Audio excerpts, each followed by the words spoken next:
Ok, tá certo. Bom, vamos chamar o nosso primeiro convidado, o Gilberto Cardoso, analista de commodities da On Research. Tudo bem, Gilberto? Uma ótima tarde para você. Opa, tudo bem. Muito boa tarde. Prazer participar do programa de vocês. Prazer é nosso. Gilberto, você que é especialista aí no mercado internacional de commodities metálicas, né? Eu queria que você falasse um pouquinho sobre a forte dependência aí do setor no Brasil, né? Principalmente da economia chinesa. A maior parte aí da demanda assimilada pelas companhias brasileiras, né? Vem do mercado chinês, principalmente setor de construção civil. Essa dinâmica aí também se repete em outros mercados ou é uma excepcionalidade aí das empresas brasileiras? Bom, boa tarde. Primeiramente, realmente, o Brasil responde por 66% da exportação de minério de ferro com o mercado principal chinês. Outro paralelo também a gente vê na Austrália, né? A Austrália, a dependência é até maior. A Austrália, acho que exporta 85% de minério de ferro para a China. Esses dois países, como somos grandes países produtores e exportadores de commodities, eles estão muito dependentes da demanda da China e crescimento também, né? Não só minério de ferro, mas também commodities agrícolas, né? O Brasil é um dos maiores exportadores de commodities agrícolas também e extremamente dependente da exportação e mercado chinês como destino final. Então, um perfil similar que eu gosto sempre de comparar é sempre o Brasil com a Austrália, né? Por esse perfil de grande produtor de commodities e grande também competição em termos de curva de custos, né? Produção bem competitiva. O Brasil perde um pouquinho, lógico, na logística por distância, mas tendo os contratos de longo prazo, frete, o Brasil consegue ser bem competitivo também na exportação para a China. Eu queria saber também quais são os reais impactos dessa dependência em setores cíclicos aí, como o de commodities metálicas, né? A demanda oscila com maior facilidade. É um mercado difícil de se investir por esse motivo? Bom, como você bem resumiu, é um mercado extremamente cíclico e dependente da produção industrial e crescimento econômico, né? Eu gosto sempre de fazer gráficos e comentar com meus clientes, principalmente na China, como o mercado de construção civil, 40% da demanda de aço, por exemplo, você tem um mercado fraco, a produção de aço tende a ser fraca, por conseguinte a matéria-prima também vem fraca. Ok, Gani. Gilberto, opa. Caiu a conexão. Eita. Opa, acho que perdemos a conexão com o Gilberto Cabral, conversava com a gente, analista de commodities da On Research. Vamos tentar restabelecer a comunicação com ele e daqui a pouquinho a gente continua aí esse bate-papo aqui com o Gilberto, né? Enquanto isso, vamos dar sequência aqui com algumas notícias aqui do dia. Vamos falar um pouquinho aqui sobre o campo da política, enquanto a gente tenta restabelecer a conexão com o Gilberto. Uma notícia que chega aqui para a gente, que o Lira nega o compromisso, o Arthur Lira, né, disse hoje que não há compromisso aí entre líderes partidários de votar nessa semana aí, já que o Congresso retoma aí os trabalhos nessa semana. Ele disse então que não há compromisso entre líderes partidários aí de votar o requerimento de urgência, tampouco o mérito do projeto de lei aí que prevê alterar a lei da arbitragem, que permite a discussão e resolução de conflitos fora do judiciário. Esse projeto aí limita a atuação dos árbitros que atuam aí como juízes nos casos e determina que os procedimentos e sentenças se tornem públicos. A possibilidade aí de urgência será apreciada nessa semana, preocupou entidades empresariais e representantes aí da advocacia que temem aí um desmonte aí da arbitragem no país, caso o texto avance no Legislativo. Já restabelecemos o contato com o Gilberto Cardoso para continuar aqui o nosso bate-papo. Acho que o Alan Gani ia fazer uma pergunta para ele. Alan. Eu ia sim, obrigado. Boa tarde, Gilberto. Uma pergunta que eu costumo fazer aqui para os entrevistados, e como você é um especialista em commodities, então nada melhor do que perguntar para você, se, por um lado, existe uma percepção de desaceleração da economia global por conta de um menor crescimento dos Estados Unidos, né? Aliás, uma recessão técnica nos Estados Unidos, um menor crescimento da China. E como você pontuou, commodity é muito cíclico. Por outro lado, há uma restrição de oferta também em algumas commodities, principalmente o petróleo. Qual força deve prevalecer nessa queda de braço entre a diminuição da demanda e a restrição da oferta? Essa é uma excelente pergunta e eu gosto sempre de responder. Commodity, como é cíclica e é muito focada em custo, né? O custo, na curva de custo, se você é um produtor, né, que está sempre com custo mais baixo, custo moderado na curva de custo, a gente fala primeiro quartil, segundo quartil, você é extremamente competitivo. Não interessa o mercado, se o mercado desabaça, se tiver custo bom, você continua vendendo e tendo margem positiva, né? E aí depois a gente pode falar de alguns produtores e empresas que eu gosto mais por essa questão de custo. O que está acontecendo na China, eu acho que é interessante ressaltar, é que a demanda está muito fraca pelo esse problema de financiamento de construção civil no mercado chinês. Está havendo uma desalavancagem enorme, né, muito maior do que se pensava, né? Os bancos chineses estão com problemas realmente de liquidez para fazer esse financiamento no mercado de construção civil, fora esse período de parada de pagamento, né, dos consumidores ou os compradores dos imóveis, né? Então, isso tudo está drenando, né, uma demanda muito fraca. O que acontece em commodities, nesse caso específico de minério de ferro e aço, é que a demanda cai muito, né?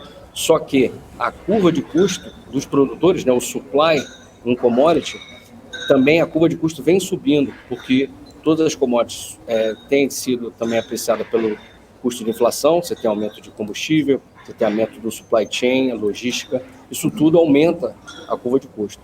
Então, mesmo que o preço das commodities caia, com uma oferta praticamente estável, né, é importante salientar que o CAPEX, investimento e expansão no mercado de commodities metálicas, incluindo o petróleo, tem sido praticamente estável nos últimos 5 anos. Então, você não tem grandes aumentos de volume no mercado. Então, mesmo a demanda caindo, um supply estável e tendo uma curva de custo mais alta, você tende a ter preços de suporte um pouco mais elevados, né? Isso foi demonstrado semana passada, quando o minério de ferro, por exemplo, chegou a romper a barreira dos $100, ficou a 95, 96 dólares por tonelada, e depois encontrou um suporte e retomou. Porque aquele preço entre 95 e $100 é na curva de custo onde tem os produtores chineses, que são produtores de alto custo.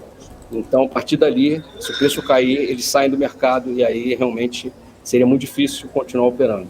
Então, muito importante commodities o balanço de oferta e demanda e a curva de custo, que você tem que manter sempre o mais estável ou baixa possível.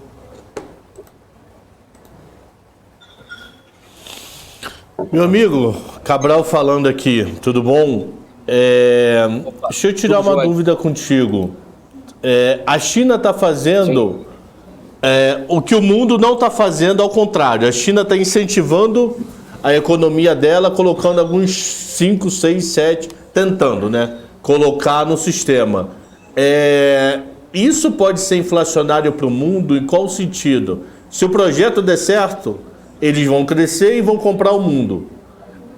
A ociosidade cobre ou isso pode ser inflacionário somente para o Brasil, que tem muita relação com a China? Bom, eu acho que os estímulos econômicos vão ter duas áreas específicas, né? Na parte de infraestrutura e construção civil, né, você tem uma injeção líquida no sistema para não ter o colapso da construção civil na China, que além de ser muito importante para o PIB, né, são 20% do PIB, é o mercado de construção civil na China. Você também tem que manter a saúde financeira dos bancos, né, para manter a liquidez estável, e também um mercado que emprega muita gente. Tem que sempre salientar que o Partido Comunista Chinês visa sempre a estabilidade e sem um problema de convulsão social. E hoje está começando a incomodar o Partido Comunista Chinês essas pequenas desordens sociais por conta do mercado de construção civil.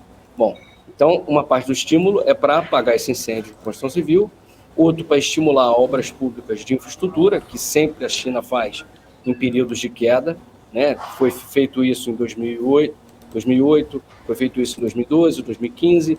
Então, se injeta dinheiro no sistema, aumenta o gasto público com infraestrutura e tenta manter o nível de atividade econômica e emprego. A outra parte é para salvar pequenos empreendedores, né? É importante que eu sempre vou à China e falo para as pessoas, todo chinês é um trader em potencial, tá? Então, ele tem sempre um negocinho.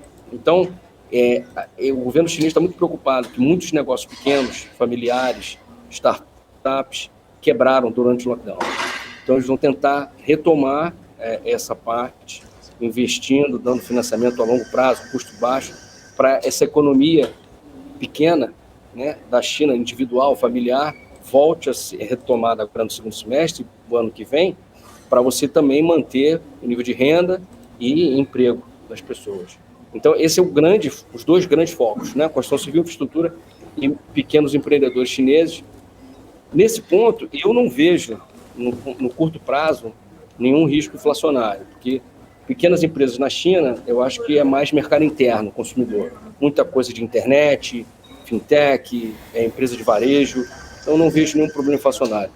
No mercado de construção civil e infraestrutura, talvez o que a gente veja é uma retomada gradual, muito gradual, eu digo, do preço das commodities, né? Então, mas eu não vejo assim nenhum grande spike, até porque essa recuperação do mercado de construção civil na China vai se dar de uma maneira muito devagar, né? Então, não vejo ainda risco inflacionário no curto prazo, não. Gilberto, eu fiquei curioso, primeiro, quais são essas empresas que você falou que são mais bem posicionadas em custo, que têm eficiência em custo? E aí, emendando já uma outra pergunta que tem a ver com a primeira. Dado que a China não deve se recuperar tão fortemente no curto prazo, isso significa que é minério para baixo. E se é minério para baixo, isso pode favorecer as empresas de siderurgia aqui no Brasil? Vamos lá. Primeira parte, quem eu gosto de custo, né? Por questão de logística, lógico, as empresas australianas são as melhores em termos de custo, né? Então, no mercado de mineração de ferro, você tem BHP, Rio Tinto, são, assim, para mim, os grandes players, e tem volume e tem custo baixo, né? Olhando para o mercado brasileiro, né, eu acho que a grande competidora nesse setor, tanto em qualidade quanto volume, é realmente a Vale, né? A Vale, apesar de ter publicado um resultado meio misto, né, um pouco abaixo do mercado em algumas métricas, um pouco em linha com o mercado em algumas métricas, mas ela sofre por conta da volatilidade do preço de ferro. Mas, como todas as empresas do mundo, sofreu um pouco aumento de custo, mas ainda é extremamente competitiva, né? O resultado publicado diz que o break-even da Vale hoje varia entre 40 a 45 dólares por toneladas entregue na China, e o preço hoje está acima de 100 dólares, então você vê que a margem ainda é muito boa, né? A margem publicada EBITDA da Vale no último trimestre foi 47%. Então não vejo assim grande risco, gosto muito da companhia, operacionalmente ela é extremamente competitiva, produtos de qualidade, está sempre focada na estratégia agora de melhor eu entregar um de qualidade do que aumentar o volume, né? Mais quality to volume, né? Então eu gosto muito da empresa, management conheço do business e é um grande exportador chinês, né? Agora, o que eu acho, né?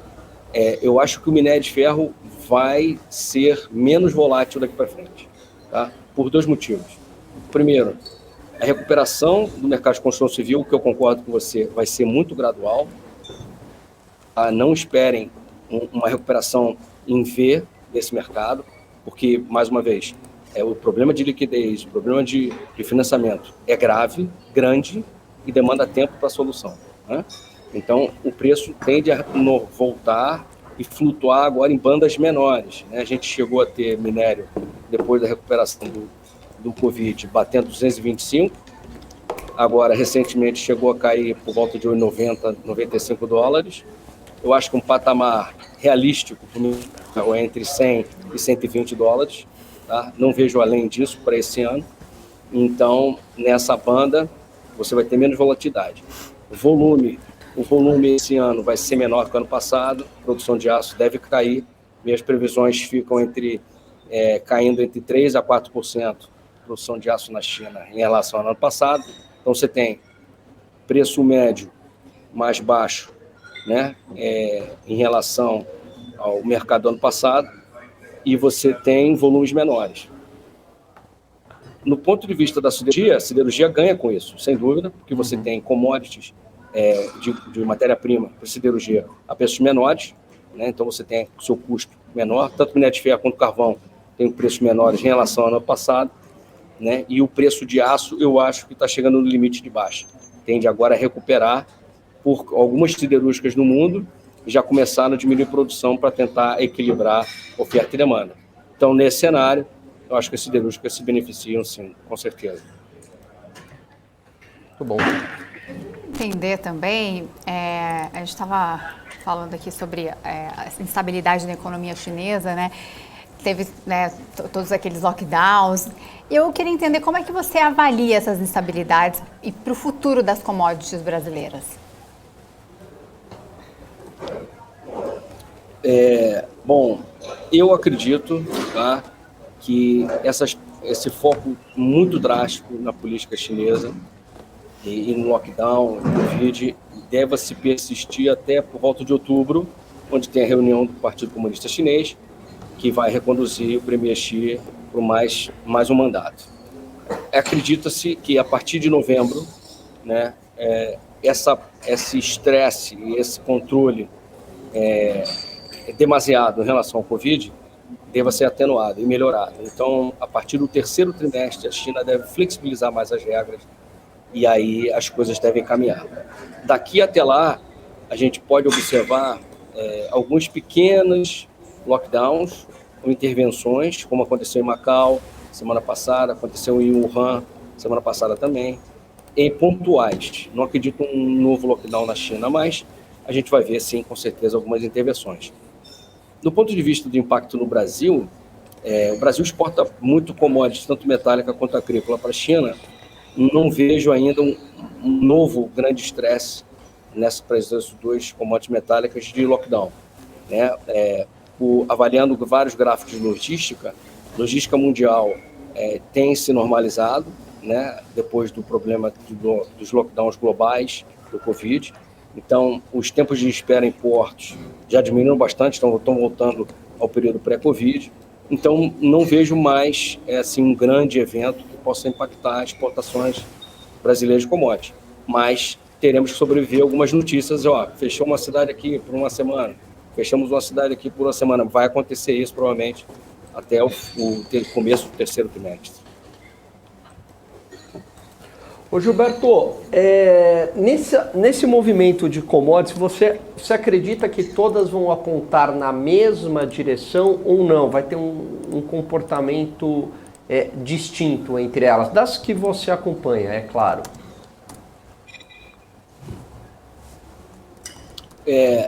Eu acho que existem assim, duas grandes correlações, né? Eu gosto muito de fazer estudos de correlação e as correlações entre as commodities metálicas e óleo e gás, elas tendem a acompanhar um pouco o mesmo movimento, até por conta de China sendo maiores compradores dessas metálicas, né? dessas commodities, perdão.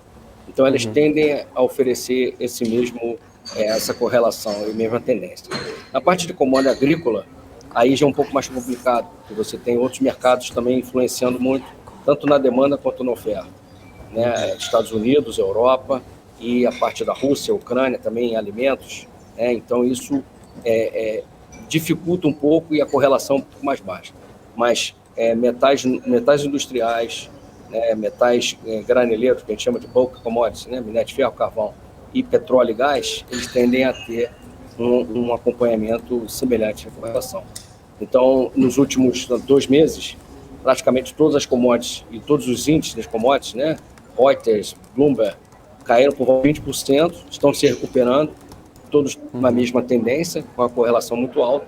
E as commodities agrícolas é que realmente tem umas que estão variando muito mais que as outras, porque são pontuais de acordo com produtores, exportadores que são diferentes. Gilberto, eu vou mudar completamente de assunto e vou te explorar. Eu só devo conhecer duas pessoas que moram em Singapura. Eu só conheço, acho que duas pessoas que moram em Singapura. Um ex-aluno meu, que eu falei com ele agora deve ter uns 2 meses, e você.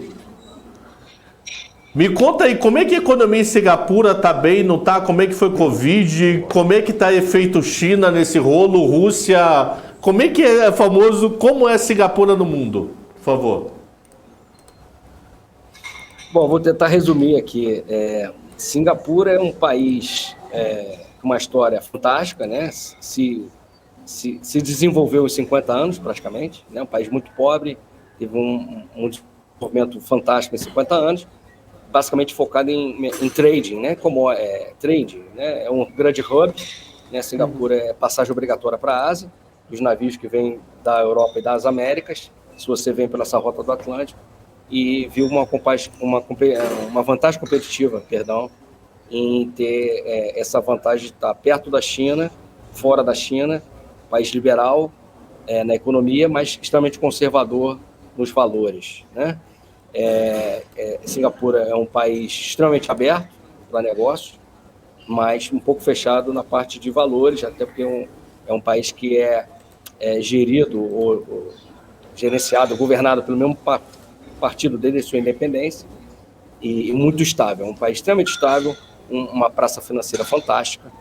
E como o país reagiu no Covid, eles tentaram copiar o modelo chinês dos lockdowns, né? Até por ter muita influência étnica, né?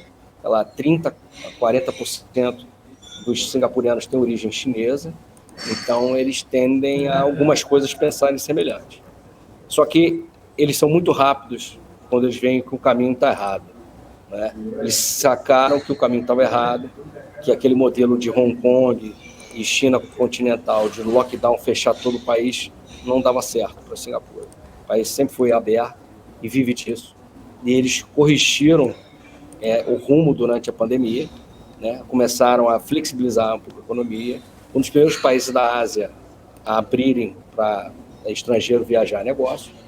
A economia sofreu muito, porque é uma economia baseada em serviço hoje, por volta de 50% do PIB é serviço, né? Os outros restantes, a indústria é muito forte, 45%, exportadora principalmente de refinados de petróleo, microchips também.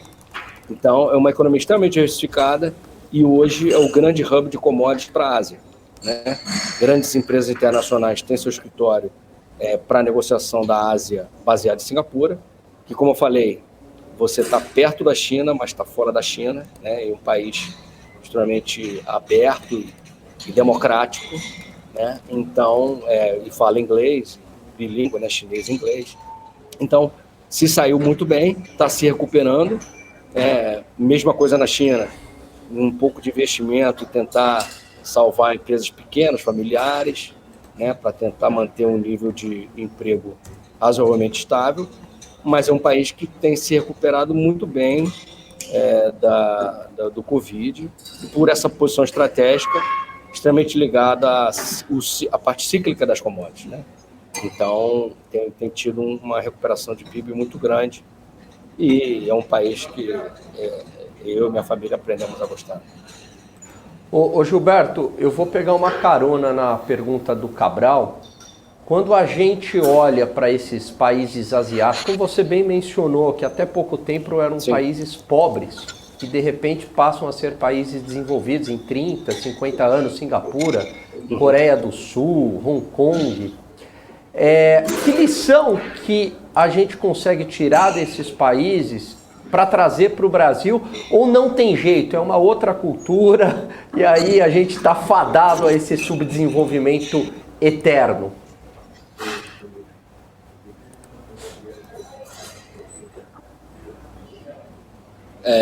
Bom, eu sou um cara, por definição, otimista, né? O modelo que a gente poderia usar para a gente, dos tigres asiáticos, né?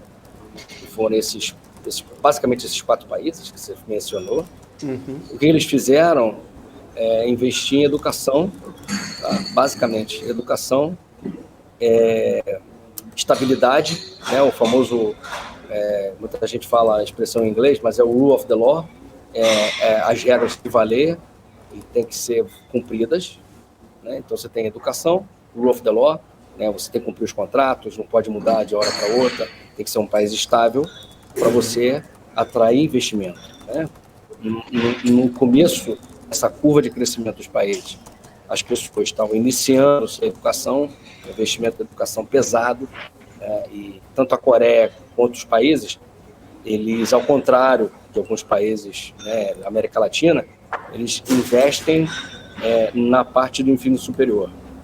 Eu acho que o grande pulo do gato dos países, dos tigres asiáticos, é focar na educação de base, né? Perfeito. Então, escola de qualidade, tempo integral, né, bilíngue, muita parte de informática. Então, criando uma geração futura com uma qualidade robusta, estabilizando a economia também, né? Você tem que ter uma economia estável, inflação controlada, crescimento, e eu acho que o rule of the law, né? Cumprir as leis e executar as leis quando tem que ser executadas.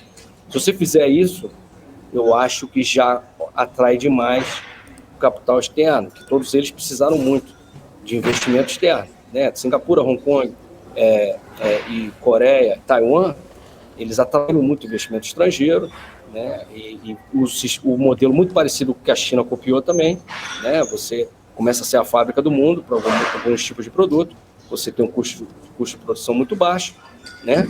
E você é competitivo na exportação, né? Esse superávit da exportação é utilizado para reinvestir no modelo, na educação, na qualidade de vida, saúde, infraestrutura do país, que vai cada vez melhorando a sua atratividade. Acho que a palavra-chave é educação e atratividade. E a atratividade vem por N fatores, né? Então, eles conseguiram prosperar. É lógico que a gente não pode comparar tamanho, né? A gente está falando de países pequenos, né? Singapura tem 5 milhões de pessoas, mas o modelo, se for muito bem feito, acredito que teria melhora em qualquer outro país em desenvolvimento. Poderia ser aplicado no Brasil, sim, demoraria mais tempo, muitos ajustes, mas eu acho que a base poderia ser aplicada assim. Perfeito. Posso mais uma? Pode, Cabral. Como é que é a relação com a China? Tá tranquilo, meu voo é só 11h30 da noite, tá tranquilo. Então bora. Então bora aí. Até de noite. Qual é a relação com a China? Perdão. Qual é a relação de Singapura com a China? Eles são de boa? Bom, ficam um olhando para o outro de rabo de olho? São. Bom, a fundação de Singapura tem muita influência na Revolução Cultural Chinesa, né, de 49. Muitos empresários chineses foram para Singapura e fazer de Singapura o seu novo país. Aí começa todo o processo de independência da Malásia e foi. Atualmente, por volta de 30% a 40% da etnia de Singapura é da China, né, descendente. A cultura chinesa é muito forte. E eles vivem em Singapura numa dualidade fantástica, poderia dizer. Porque eles também têm muita influência americana, os Estados Unidos também investiu muito durante esse período de crescimento econômico, como o tigre asiático, e eles conseguem estar bem diplomaticamente, comercialmente com a China e bem com os Estados Unidos também, né? Porque eles são países também abertos à economia, muito mais capitalistas, né? Mas eles convivem bem com a ideia, principalmente os valores chineses, né? Os conceitos de negócio, família, muito atrelado à cultura chinesa. Então, eles são um híbrido. Então, eles ficam amigos dos dois lados, até que um lado chega ali aí. Você vai para que lado? Por enquanto, ninguém botou eles ainda nesse em xeque, né? Mas eles convivem bem. É ditadura ou democracia? É uma democracia, é um governo, uma república parlamentarista. República parlamentarista. Fechou. Ô Gilberto, voltando à questão das commodities, né? Você falou um pouquinho sobre minério de ferro. Eu queria ouvir um pouquinho também a sua análise aí em relação a outros segmentos aí, cobre, alumínio, ouro, enfim, a gente tem até a informação, o cobre fechou em queda, né? Após a divulgação aí do PMI da China, né? Indicando a contração do setor. Bom, a parte de metais industriais, né, alumínio, cobre, estanho, zinco, todos ligados à parte muito forte do PMI industrial. Toda vez que você tem uma queda, um arrefecimento da parte industrial chinesa, se não me engano, o PMI específico para manufatura também ficou abaixo do mercado, né? Então, isso tudo traz um pouco de pessimismo no mercado, principalmente no mercado futuro de commodities, né? Eu não chequei ainda, mas daqui a pouco eu vou ver, mas acho que os preços das commodities no mercado futuro de Xangai devem ter caído. Bom, isso tudo, esses metais industriais são realmente muito correlacionados com o PMI. E na China vem caindo. O que acontece no cobre, o cobre é um metal fantástico, porque ele é o metal do futuro, em termos de eletrificação do globo, da economia, né? Carro elétrico, investimento nos grids de eletricidade.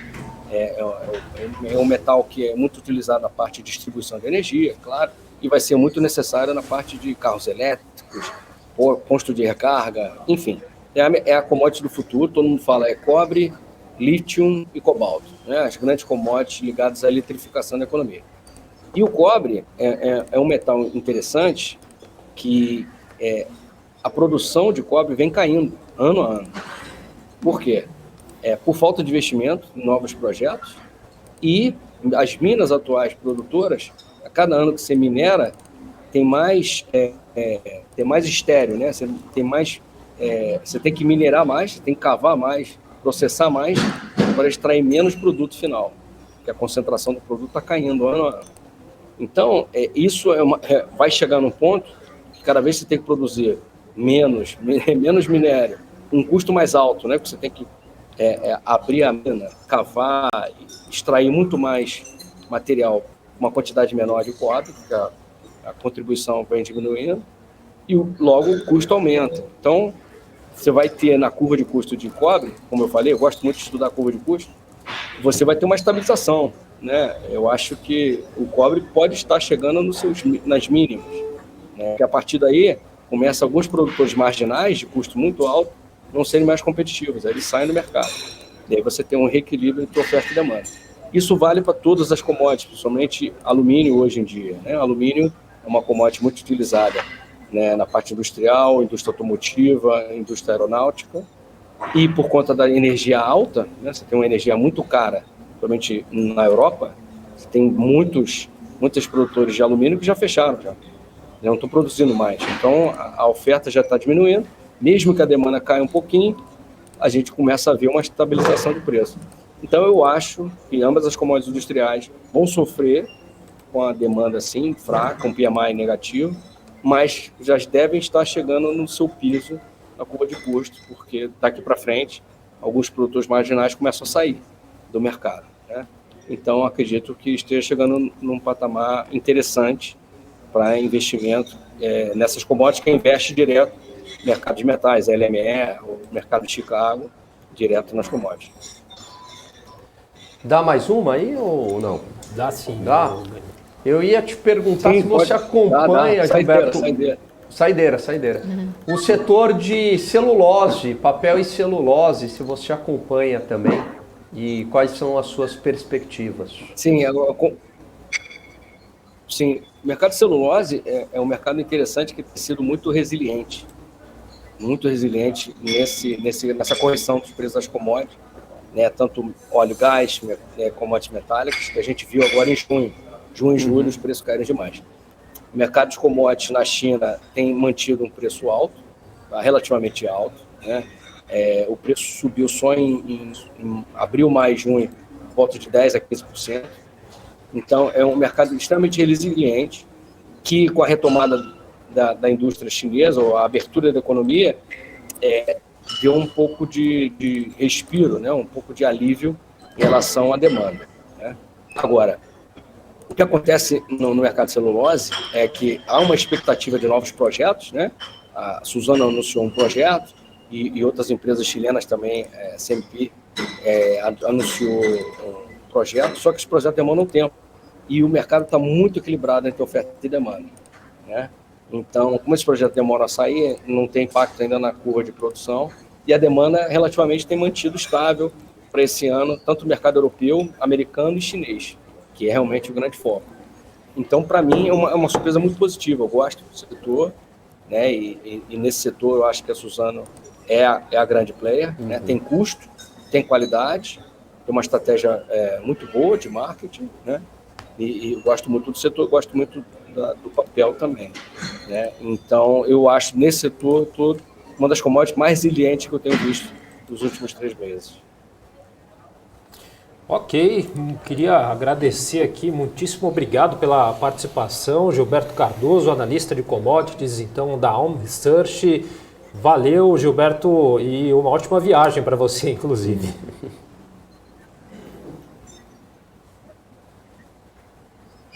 Congelou. E acho que... Obrigado, eu queria até pedir desculpa, porque o programado é visitá-los no estúdio, em São Paulo. Não, mas já está Fica convidado, não faltará oportunidade. Da próxima vez a gente encontra pessoalmente em São Paulo. Perfeito, vai ser um prazer. Obrigado, viu, Gilberto? Tá bom. Leite de Barra amanhã ou depois nos corredores, no mesmo evento.